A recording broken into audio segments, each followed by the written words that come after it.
Everyone, and welcome to the Alpha 8 podcast. I'm your host, Herman Bienek, and the co-founder of Alpha 8. We will discuss everything from emergency response initiatives to the intense battle against wildlife crimes. We will even get you into the thrilling chases of hunting down poachers with guns and so much more. So join me in these conversations where every story highlights the sheer determination and bravery of those making a real difference, those people on the ground. When lives are on the line, every second counts and every action matters. So, grab a seat, get comfy, and become a part of our mission. Today, we have the honor of introducing Colonel Raymond J. Striler, a true American hero and distinguished academic. Colonel Striler's illustrious military career began with the 10th Special Forces Group in Germany and continued with the 5th Special Forces Group in Vietnam. He led his battalion with valor and excellence, earning respect and admiration from his peers. After 24 years of service, Colonel Striler transitioned to academia, where he earned multiple degrees, including a doctorate in education administration. He has taught at prestigious institutions and held significant roles in education administration. Today, Colonel Striler is the president and co-founder of Global Protection Field and a team member of Alpha 8. He also shares his vast knowledge as a professor of psychology and leadership at the University of Colorado, UCCS. Join us as we dive into Colonel Striler's inspiring stories of service, leadership, and education on this episode of the Alpha 8 podcast. Thank you very much. It's such an honor to be here. The whole purpose of the podcast is we really wanted to shed a light on the team members and the people who are involved with Alpha 8 because they come from such different and vast, amazing backgrounds.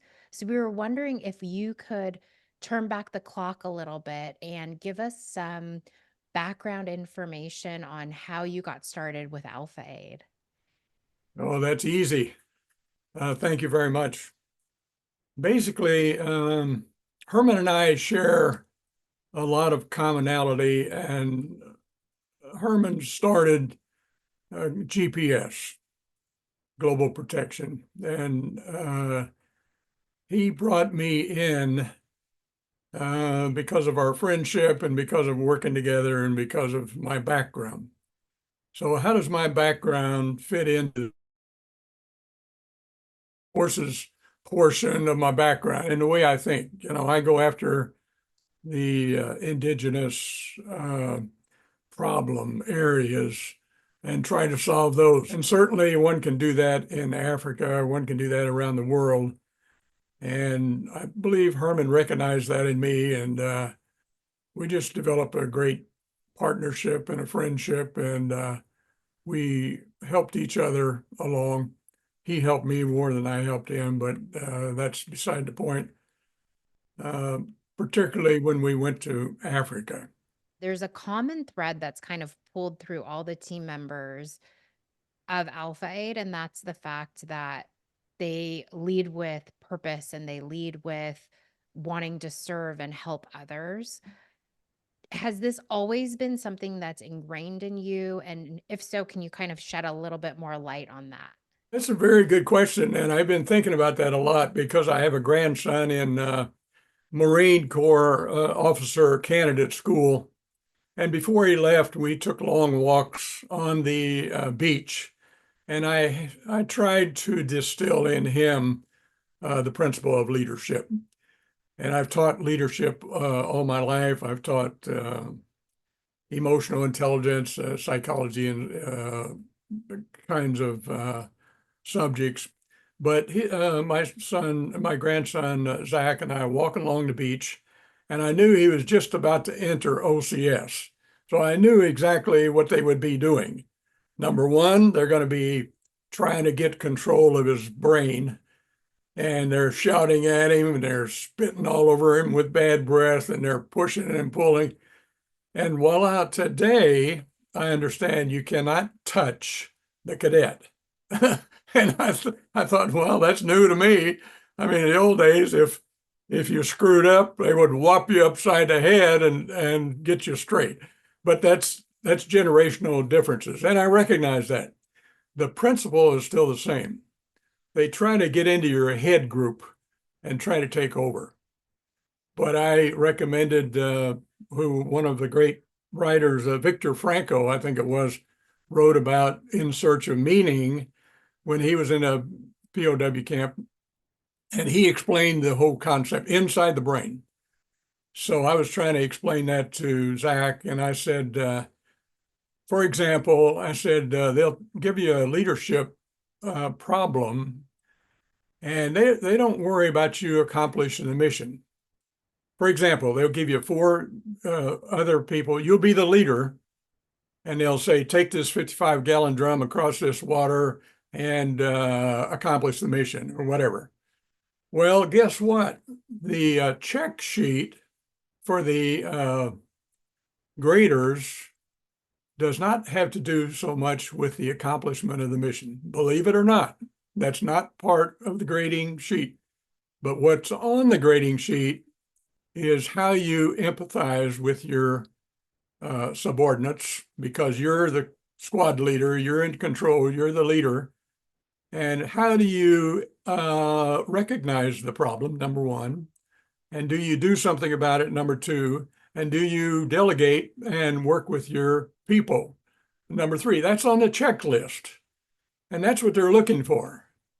And I said, Zach, you want to keep that in mind when you go through officer candidate school.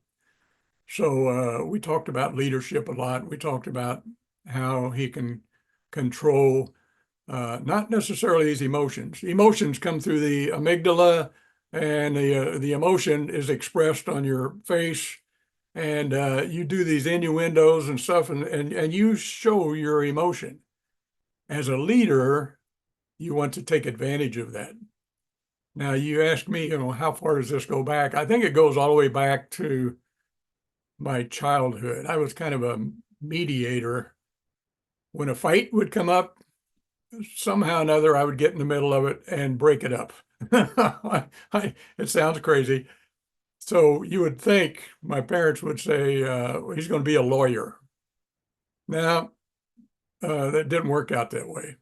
I had other ideas as opportunities came along. So leadership goes, I used to teach leadership in the military. When I came back from Vietnam, I think the second time, I was out at Fort Knox, Kentucky, and my boss actually was George S. Patton III, the son of Blood and Guts Patton. And I was one of his favorite instructors because I was an infantry officer at an armor school. Now, go figure. There are only 2 of us. And General Patton would come around to my class all the time, and he added a lot of clout because I guess I was one of his favorite. And I taught leadership. I also taught the estimate of the situation and the operations order and all of those things. So leadership has always been a part of me. Thanks for asking. In your opinion, do those skills translate to Alpha 8 and what you've been doing with the organization? Okay, that's a good question. And I'll tell you where it comes to life. Herman and Baron organized a meeting with the anti-poaching unit. I forget where it was. I think it was up in Etosha National Park someplace. And so we come to the meeting, and there's 3 of us, me, Herman, and Bern. And on the other side, we had these anti-poaching units. One was a ranger, one had been with the French Foreign Legion, one had been, these guys were genuine. They were real anti-poaching unit rangers. And so when Herman introduced me, he went through all that flowery, Ray Striler, Special Forces background. And this ranger, I swear up and I still have a picture of him. He just got up and walked over to me, humbly and reached out and grabbed my hand. And that was an emotional part. See, I get emotional now just talking about it, because that exemplified my background. He knew exactly what it meant to be in special forces and what I had done. And Herman told him, and I knew exactly what he had done too, by the way, being in the French Foreign Legion and knowing where he was in Botswana and some other places. So I knew exactly why he came over, held my hand. That's amazing. And I feel like it's so important, and it's such a testament to the relationships and the memories that you guys forge as not only professionals, but you're going out there on a mission, or you're helping another country or another cause. But the fact that it evokes such an emotional response, the moments that you guys share with one another, I feel like too quickly do we in life, like we just move through things so quickly, right? Like it's just one thing to the next, to the next. And taking that time to kind of pause and be in the moment, especially when you're there to like help a bigger cause or help a bigger mission. I feel like what a beautiful thing to experience. And You know, what that happened all the way through that meeting. That the trip we had is almost 3 weeks. It was over 2 weeks, and we three were together, and it was one emotional experience after another. And it seems like the whole trip was based upon that. Now, Herman and Barrett had a lot of laughs at the old man here. I mean, I'm a octogenarian. I'm 85 years old. And so I try to keep up with these two young bucks. And looking back on it, they took really good care of me. I mean, I was a volunteer with Alpha Aid, and I had no idea what was going on. They had been there before. Herman had been there before. Barron lives there, went to school there. He knew the culture and everything. And he would explain it to Herman in German. And of course, I don't speak the language, so I was at a loss. But anyhow, when I came back, I read all about it, and I said, "Wow, we took that trip." It was really a great one. Oh, by the way, this shirt I got on is the last lodge where we stayed. And for those of you who are just listening to the episode and you're not watching it on video, Ray's wearing a Okapuka Safari Lounge in Namibia. I'm the first to say it. Age is just a number. But 85, what prompted you to decide to take this trip? Oh, good question. Excellent. I first of all, everybody told me don't do it. You're too old to do it, and you'd never do anything like that. That's crazy. You get all that stuff from the family and friends and people who know you, and they know that of you, that you're an old man and you've been through it all, but now it's time to take a break. Ray, are you the type of person that's like, now I'm going to go twice? Well, I had to get through all of that and actually make up my own mind. I thought this is an opportunity of a lifetime. When else could I go with two friends like this and just have a good time? Now, I could have gone on a tour, and I talked to I guess, my daughter-in-law's mother, Joni, and she had just got back from she went into South Africa, uh, Peoria, the Falls, and it was a safari with about 30 people. Now I never stand in line. I don't like groups, but Herman invited me, and it was only 3 people: Herman, me, and Bern. And I could not turn down a deal like that. Now, yes, everybody said, don't go, don't go. But I had to go. And it's the blessing of my life. I'm glad I went. I learned so much, not only during the tour, but even after the tour.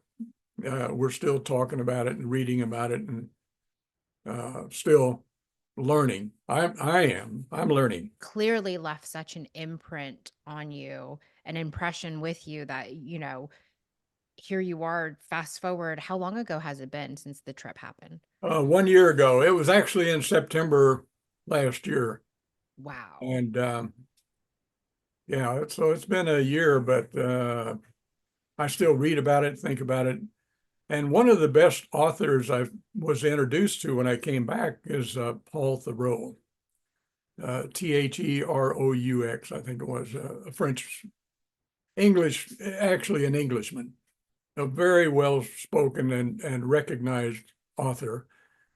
And what he did, I found out when I came back, is he wrote about flying into South Africa and taking the trip up through Namibia, where we were, and going up to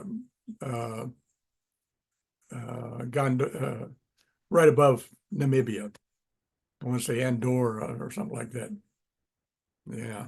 Angola. I'm gonna help you. Angola. And Angola. so the name of his book, I think, is something about what happens. What he decided to stop when he was in Angola, and he said, well, "What am I doing here?" And I can relate to that quite a bit. And he said, "What am I actually doing here? Why am I here?" And he quit his trip. However, during the trip through Namibia, and this guy, by the way, the author, he stops and he talks with the people, and he knows what he's doing, and people follow him as an author. Really smart guy. Hello, Baron. Baron is joining us. Hi. I was just telling the group here that on the way back, I learned a lot too by reading about Paul Theroux. And I was explaining when he went through Namibia, he actually saw 3 people die. One got stomped on by an elephant, and one got killed and robbed of all of his money, and the other died of a heart attack. So he actually was talking with those people and with them, very close to them when they passed away, when they died. And I think that had a big Good influence. that you read that book afterwards, right? Afterwards, when I came back, yeah. So it was better that way than before. Otherwise, it would have been too scary. That would have been another validation. Don't go, Ray, don't go. But I wouldn't listen to the people that said don't go. I mean, I'm glad I did not listen to them. And that also is a story I pass on to my grandkids, because they always come up to me and ask me, should they join the military or not? Should they go to college or not? Should they do this or that? And I said, the first thing you want to do is do not listen to your family. And they say, what? I said, yeah, your family doesn't know shit about this. They don't know anything about it. Listen to the experts. Get a mentor like Baron and Herman. And don't listen to those other people. They don't know what they're talking about. You listen to us every once in a while, right, Ray? Well, I tried to. You guys would speak that foreign language back and forth, and then you'd turn to me and say, Ray, what do you think? Yeah, somebody, I don't remember who it was. Maybe you can help me, Ray, but somebody forgot his Hearing aid. hearing aid. Who was that? I forgot. Was it me? Yeah, right. Yeah. Well, you notice I'm wearing glasses today. I Yeah. forget. Yeah, because somebody forgot his glasses as well, right? So, when I gave you the briefing on what to take, because I told your wife Heidi that I will take care of you, and it was my responsibility, you didn't really listen all the way, right? Because, Colonel Special Forces is just a colonel, right? So yeah, we had that issue before. I feel like there are a lot of stories that we need to unpack here.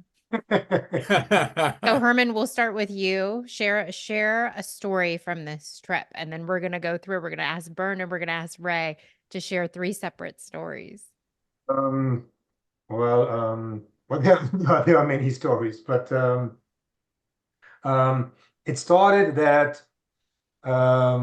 Ray had to drive up from San Diego to LAX, and then we took a long flight to Namibia, right? The flight was from LA to Dallas, from Dallas to Frankfurt, a layover in Frankfurt for over 12 hours, and then from Frankfurt to South Africa, and then from South Africa to Namibia.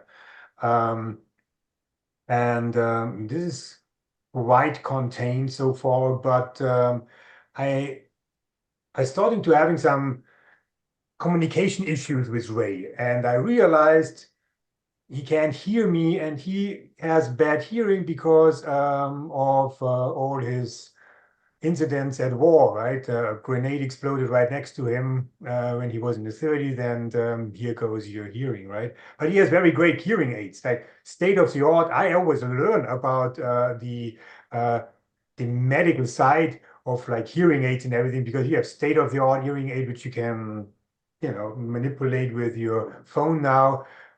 But we realized he missed to take his hearing aid with him. So luckily, he's always prepared, and he had an older one always in his pocket. Perfect, good. So we had to catch up with that.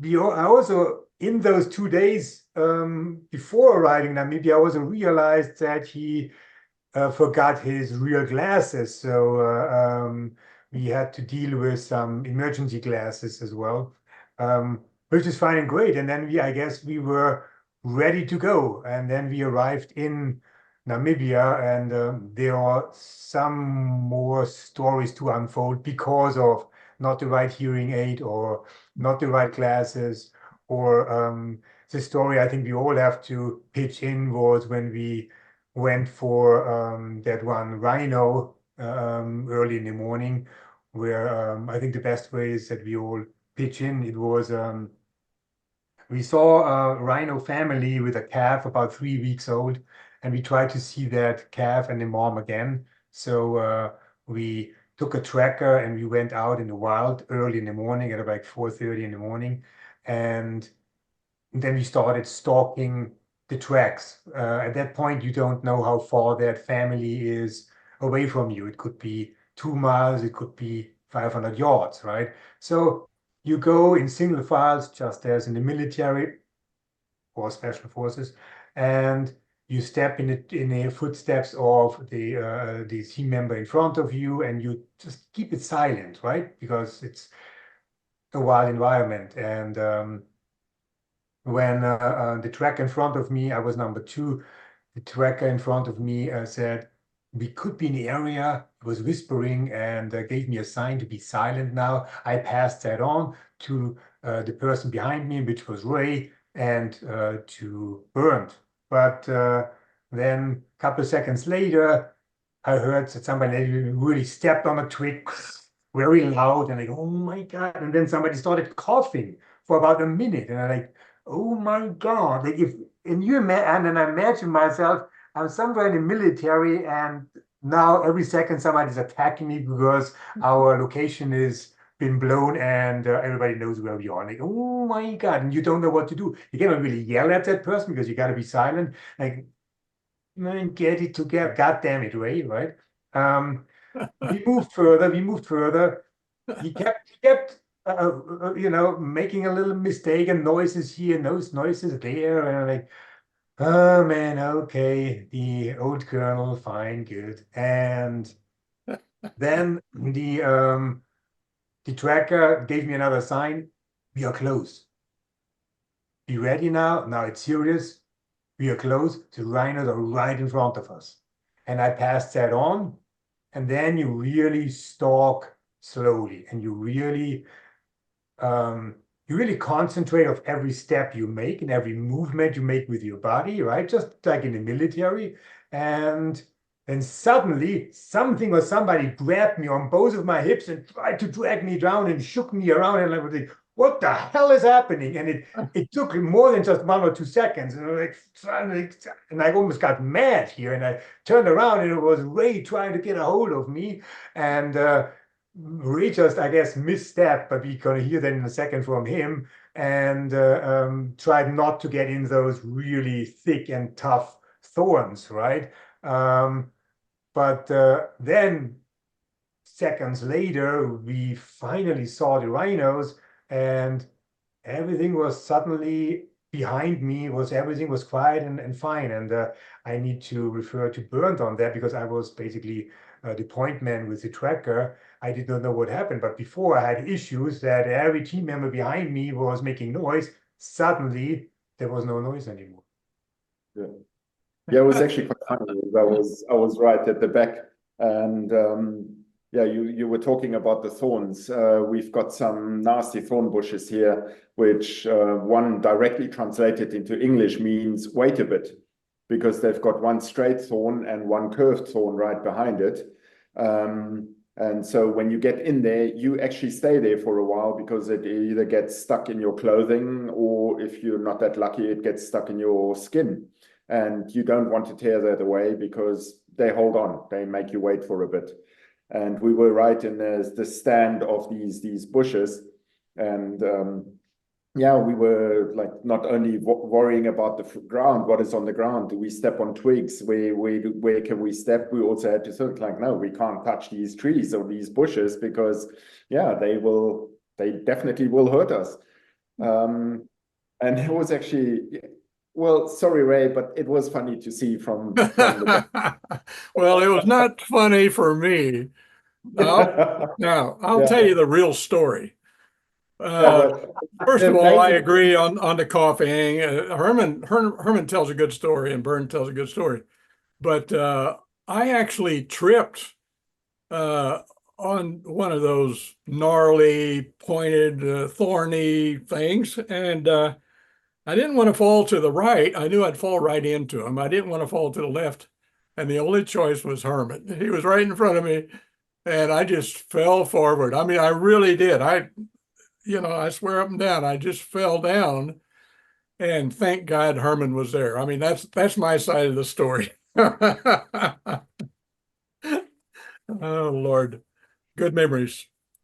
Yeah, but the nice thing to see after that was like how your training, your experience kicked in, and is like you were straight up, right up. You were, you did everything. The bushcraft was there. The whole, you went full into that stealth mode. That was actually very interesting to see how that just changed like that, and brought you back into that. And then yeah, like Herman said, is shortly after that, we actually got very, very close to that rhino cow with her little calf that we saw. I think we even saw another one. There was like another male in the vicinity, which we then saw, which we didn't know about earlier.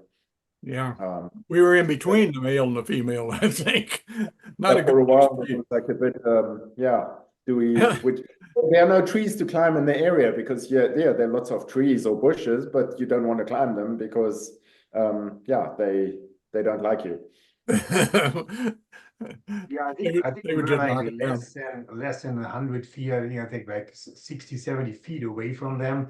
Only some thorn bushes where humans have to go around or they get stuck. A rhino would just plow through those. So there is there's not much of a saving here, right? So if you make a wrong movement or you really upset them or you off too loud or something, right? Then it can go sideways. Yeah. Well, I don't know whose turn it is, but we covered a lot earlier. But there one time when we ate, not only the one time, but many times when we ate. I'm going to tell my story first. Whoa. I know you guys have a story, but I'm going to tell my story first.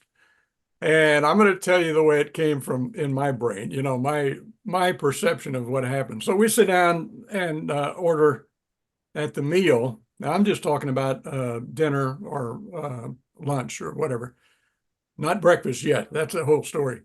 So anyhow, during the sitting, we'd sit around the table and I would wait for them to order. Now, what they were looking for is the wild game on the menu. And believe me, if it didn't have wild game on the menu, we would not eat there. I mean, that's how persistent these guys were to have wild game. Give us an example of the wild game, because I think domestically we think, okay, maybe wild game is like venison or wild boar, but I feel like in South Africa it's a different game. It is a different animal. It is the African antelope called the oryx, and we have many stories about that. And the kudu, and actually they had crocodile and zebra and all those other things. Now you would think, since a lot of them are endangered species, that they wouldn't eat them.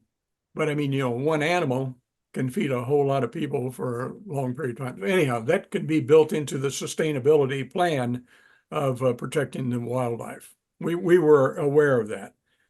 So we'd sit down and eat, and these guys would order oryx. Okay, that's the first time I ever tried it. And believe me, now I love filet back here in the States. And when I go out to eat, for me, that'd be the biggest, best thing to have, a filet mignon. In Europe, they call it a little different thing, a little different cut. But anyhow, filet mignon. And there we would order oryx filet.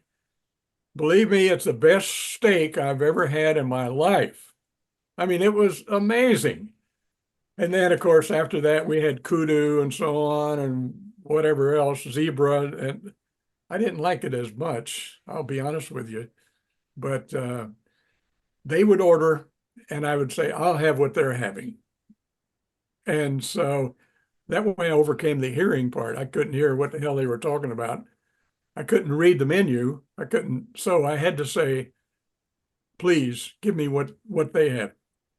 And I ate stuff I didn't even know what it was. So that's my story. Now they have a different story. I know they have a different story. Now we gotta tell you the truth of everything, right? Yeah. We went to eat and try to get into good restaurants because we want to give him a very great experience. Now, Ray, when we asked him, what do you want to eat?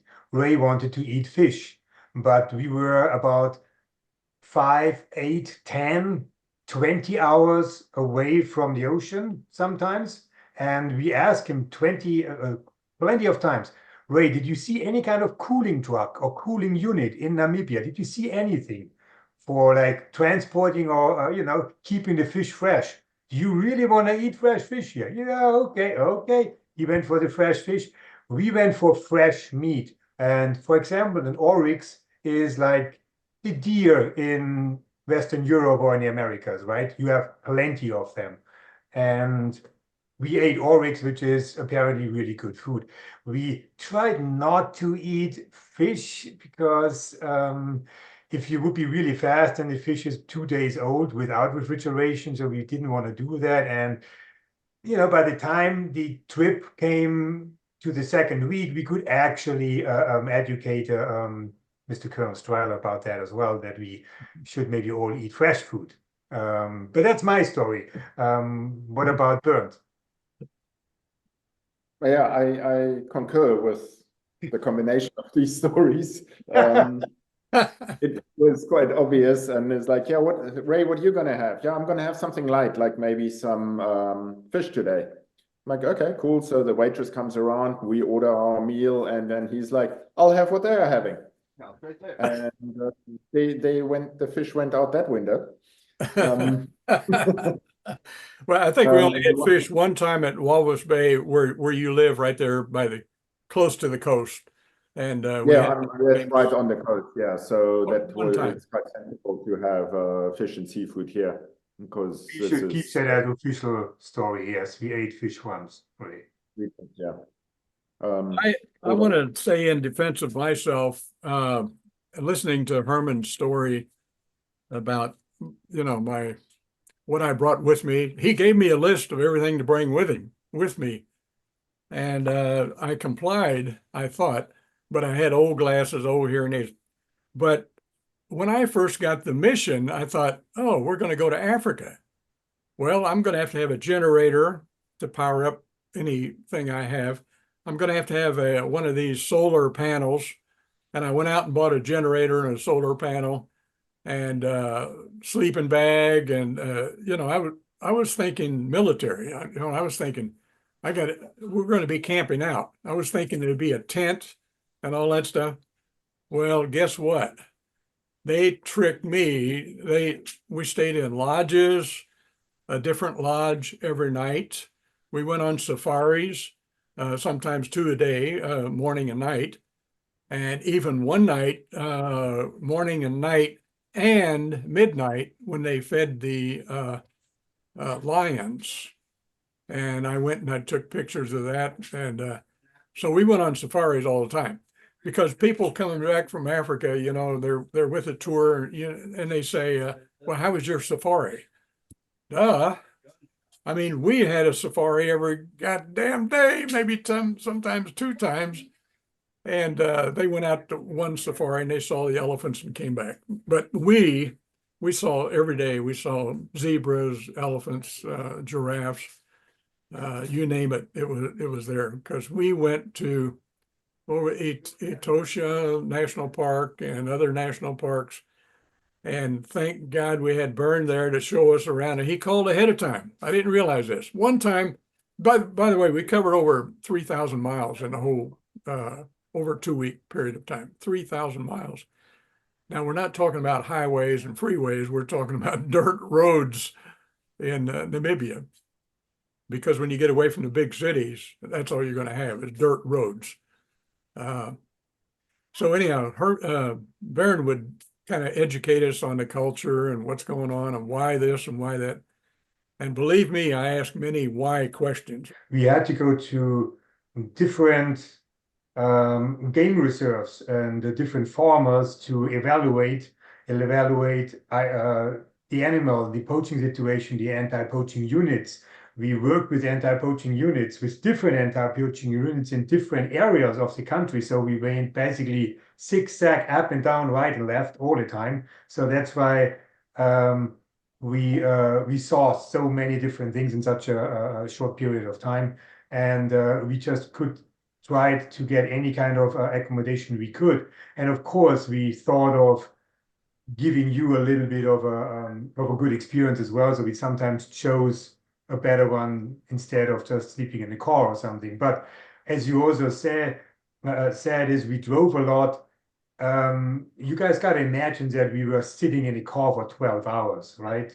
And as Ray said, dirt roads, right? Dirt roads, dusty, in a little car, it is not that much fun. So luckily, we always remember the good parts and the good things of it. Can I talk about one incident that I remember very vividly, which tells you a big story?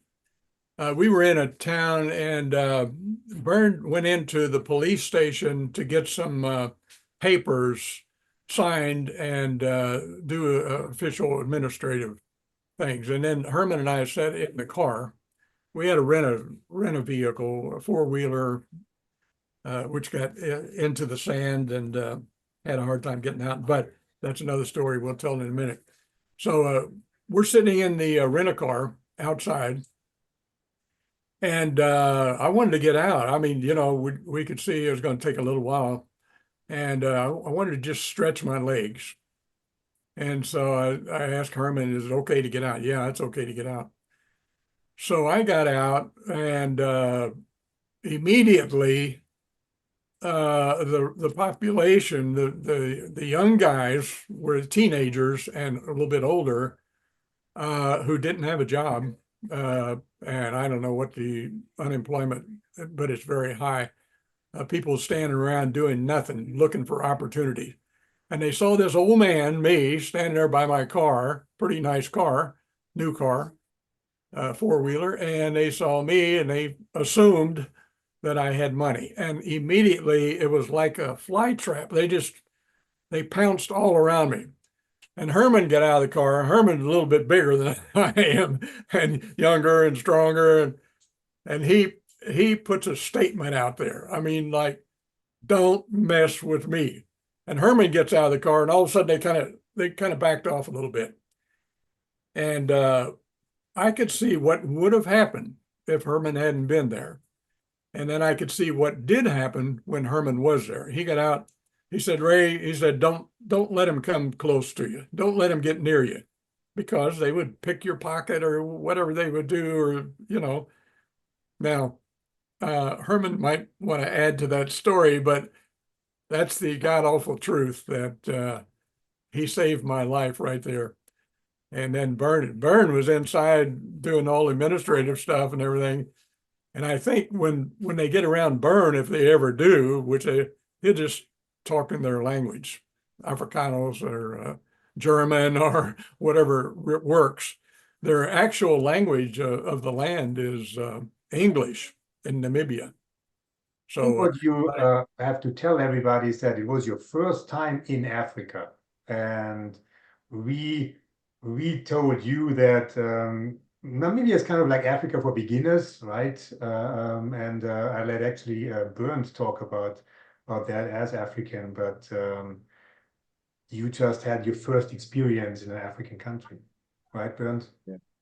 Yeah, absolutely. Namibia is, I always refer to it as Africa for beginners. You have the beautiful countryside, the beautiful areas, the farms, the animals, everything you've got here, but in a fairly modern environment. The infrastructure is fairly good.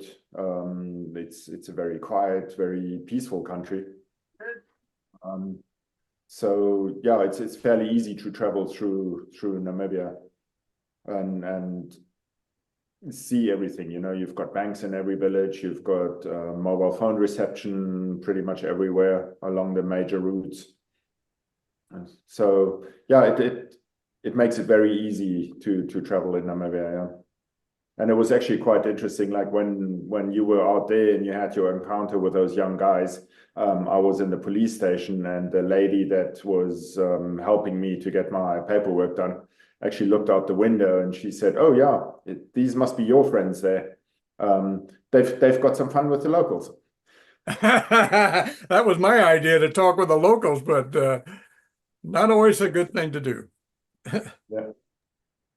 Do you remember where when we took Ray to see the dunes, and we went into the dunes, and it was a couple of hours, right? And you explained everything, the history, you explained, certain old trees and the habitants forward and back and right and left. And Ray was just listening for hours and hours and hours. And then at a certain point, Ray had one question, and then he said, "Do you guys have railroad tracks?" He laughed. Well, and from this moment on, we had to show every day, we had to show Ray railroad tracks. Oh yeah. Ray, why did you ask that question completely out of the blue? Do you guys have railroad tracks? Well, that was probably one of those times when you guys were speaking German, your language. Turn it around. No, wait a minute now. And I didn't get the gist of conversation. I did get, when Bern would turn and talk with me, he would speak in English, and I understood that was a very key place that he took us. That's where they did a lot of film, Mad Max and many other famous films there on that desert. And what they didn't tell me was you're not supposed to climb. Well, I mean, you can do it, but it's very difficult.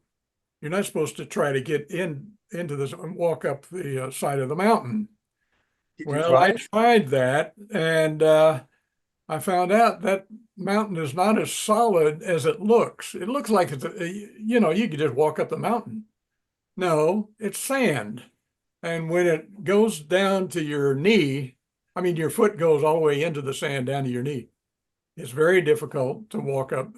And and I think they took a video of me trying to go up that sand bank. And we laughed for days. We still have that video, and we're going to send it. Visit our YouTube channel and you will see that video. Yes. Really? It was quite funny. Yeah, one step forward and slide 3 steps back. Exactly. And I understand they did a lot of movies there. Bern, which movies did they do there? Yeah, quite a few big productions have been shot in this area, or in the desert area of Namibia. The Cell comes to mind with J-Lo. Then The Mummy, Dune 2, part of that has been shot here, 10,000 BC, Mad Max, as you mentioned, and several others. Wow, that's impressive. By the way, you guys took me to, when I came back and researched, you took me all the highlights. We covered the whole area, and I learned a lot during the trip emotionally and about the people and the bush people. We had a big encounter with the bush people, and Baron had to explain to me what that meant. These are the original people that, you know, supposedly our DNA comes from, and started in Africa, right there with the bush people. They are such lovely people and kind, and they live off the land, and they gave us briefings and rundown. They only wear a loincloth. The men and the women don't have anything on, and we were able to get a briefing from them, and they explain how they live off the land, and they don't like poachers either, and they do what they can. And Baron and Herman asked him, well, what do you do if a poacher is in your area? And it took a while for them to explain it, but they said, well, we eventually report it, and we try to do something about it. We are also against poaching, and we do everything we can. But they explain how they live off the land and learned a lot of stuff. They take one of the bushes and they rub it on the skin when they have an injury, and crazy things, crazy to me. I'm wondering, Bernd, could you speak a little bit more about the bush people? And, you know, it's interesting hearing Ray talk about how, you know, of course they're anti-poaching and they're trying to preserve their heritage and their livelihood. What does that look like in regards to like their efforts, you know, paired with like the modern challenges? Yeah, the Bushmen are very challenged, unfortunately, in these modern times. They've got a very traditional lifestyle, which is directly off the land with the land. And that's also why these people are so anti-poaching, is because a poacher just goes in and is quite ruthless about what they want to get and how they want to get it. Whereas the Bushmen people, they go out and get what they need of the land, you know, not more than necessary, because there's always a tomorrow that you don't know what it's about. And with these traditions, these really age-old traditions, deeply rooted in these people, in a modern world, in a TikTok world, kind to say something like that, these people are absolutely lost with that. They're still very traditional villages, very traditional family groupings.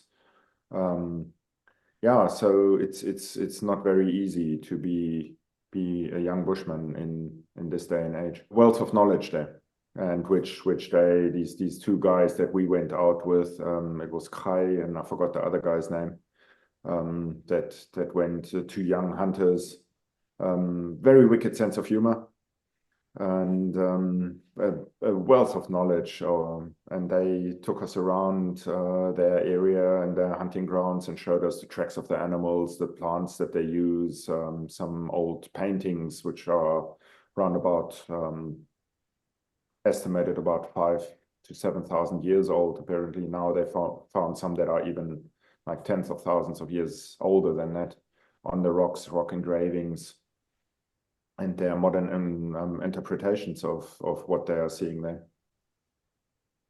Wow. I'm curious, Ray, did you have any moments where you had a preconceived? I know we talked about you thinking that it was going to be a military style backpacking trip through Africa, but was there another instance where you had a preconceived notion before going into a situation, and then it ended up being the complete opposite? Well, there are a couple of things that I observed along the way. The ubiquitous upside down tree, I call it. And I took many pictures. I think Dr. Seuss, in one of his stories, he drew the picture, and I swear up and down those trees they were meant to go the other way, and yet they go this way. But I thought they should go, okay, so I saw that. I saw the termite mounds and took many pictures of those. And they were also ubiquitous all over the place. Every time I'd take a picture, there was one of the termite mounds, and I had no idea what went on. And Barron explained that to me. Actually, some of the best mushrooms in the world grow inside of those termite mounds. So you'll see those on any African picture. But one of the things that really struck me was we were interviewed on day one or day two, when we were up at Swakopmund, or between where we were in Swakopmund, probably at Burns Place. And we were interviewed by a famous radio commentator, Carlene Kruger. And she came with her daughter, and we got to be good friends. And she represents Africa, the ins and outs of Africa today. And we had a good interview. Of course, Herman, they were primarily there to interview Herman. I was just a volunteer. So she invited me to say a few words as a volunteer, which I did. But our discussion enlightened me to what I was in for when I journeyed the rest of the way in Namibia. That was the first insight I had. And all the way along, I mean, I can remember you asked about how's it associated with my military background. One of my last jobs was to train the people out at a place called Fort Irwin, California. And we would train the people to go to the desert. And we trained all those people who went to on the desert shield, I think they called it, when Norman Schwarzkopf, he was in charge, and he reported directly to the president of the United States. At that time it was the earlier Bush. And so 100 days, they went over to the desert, and they saved Kuwait, and they were able to travel on the desert with their tanks and armored personnel carriers, and aircraft, of course, was the big thing in that war. But we trained them at Fort Irwin, California, and that was a desert area. And so when we were in Namibia, flashbacks to me came back to when we trained those people to go to war. Otherwise, the training that I received in Special Forces related to anti-poaching techniques, and but all the time, the whole period of time, I had flashbacks and tried to bring those forward and make sense out of them and use them to help the people of Namibia. Is you can see that what Ray explained as, the divergent eye to Namibia and Southern Africa is what really sticks out, right? And we were happy to incorporate all those parts in our concept for the Alpha 8 forum. We are having some people, the Bushmen, on our forum helping us. Also that Ray, as a professor of psychology, now retired, was one of the big starters of the warm line in the United States. A lot of people probably don't know what the warm line is, but the warm line is such an important institution. It is basically the 911 call for psychological emergencies. And he was spearheading that for a long time and had numerous hours, which I am just really so proud of him that he continued to do that for such a long time, because that's a really tough job. And we already started a little warm line with Ray in Namibia, and we already had our first clients down there, and I think it is very helpful. So it is good to bring people in to see with their own eyes what's going on, and then you can formulate a plan what really needs to happen. You could leave people with ending thoughts about if they're considering about getting involved in a nonprofit, why Alpha Aid would be such a great one to align with, considering it's such a different approach than the other NGOs out there. Well, I'll start as a volunteer because I had the discreet opportunity to go with these great leaders right here. And they surprise me every day.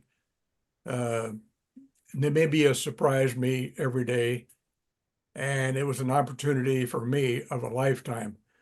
What does it mean going forward? I definitely feel that all military people who are retiring and looking for something to do, and if they did something in the military, I know they have it in their heart to be a good volunteer, to go to one of the farms, go to our farm at Alpha Aid, and take up a leadership position, stay there a while, contribute whatever they can do. But all veterans, if you don't jump at the opportunity to be a volunteer for Alpha Aid, you're missing a big opportunity. And I want to tell you that the leadership there takes care of you as they did of me. And I want to go back for one moment and not correct, but enlighten on one subject. And in my mind, I'm still that 20-year-old kid, special forces and crazy. But it was pointed out several times on this trip that I need to be real with myself and recognize, these guys just took care of me. I mean, I didn't believe that at first. I thought I was going to be one of the team. I thought I was going to be, just like they were. Not so. It showed in my mind, these guys are the young studs that are going to lead forward. And volunteers, come on out. You're going to really enjoy it. Oh, that was fantastic. Thank you so much, Ray. And I should have said that in the beginning of our whole conversation. Thank you for incredible service for our country. Thank you very much, Ray. Thank you very much, Ray.